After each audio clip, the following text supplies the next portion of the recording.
Well, just 53 days to go until the 2016 election, and new polls out this week suggest the race is growing tighter by the day.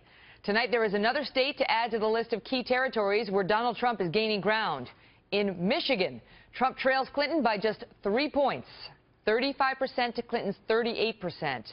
That is quite a shift from just last month when Trump faced an 11-point deficit.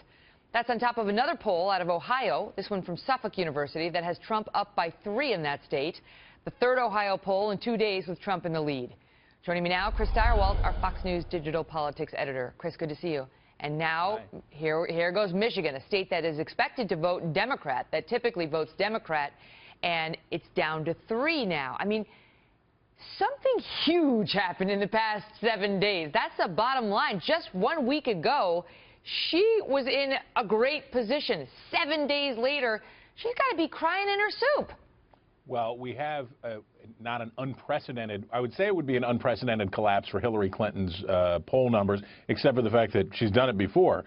If you look at her trajectory line over the arc of this election, which got started, really the general election got started in early May, she goes along and then she goes boom, and then she does boom, and she hits these speed bumps and falls apart. What did she do? Was it basket full of deplorables? Was it the collapse at the ceremony?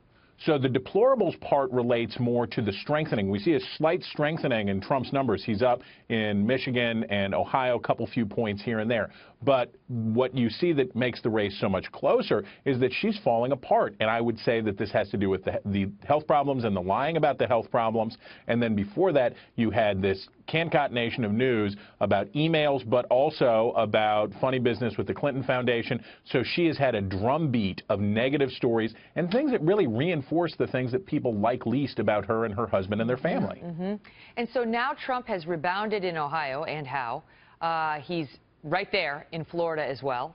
North Carolina has tightened significantly. I mean, if he gets those 3, does he need Pennsylvania? Does he need Virginia? Colorado's tightening too.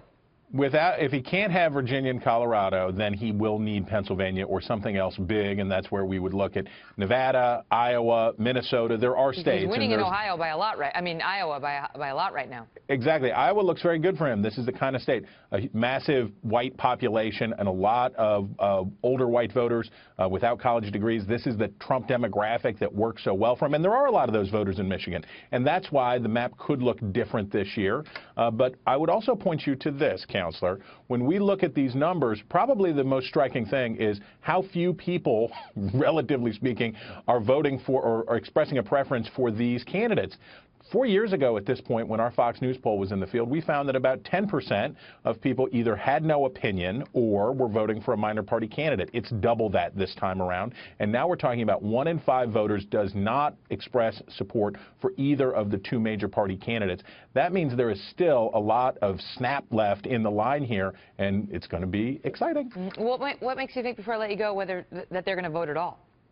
Well, this is now you asked the perfect question. We have no idea whether people who say they can't be bothered to choose between the chicken entree or the fish entree, whether or not they're really going to end up ordering it all, or are they just going to leave the banquet hall hungry. I think it's just going to hit the martinis.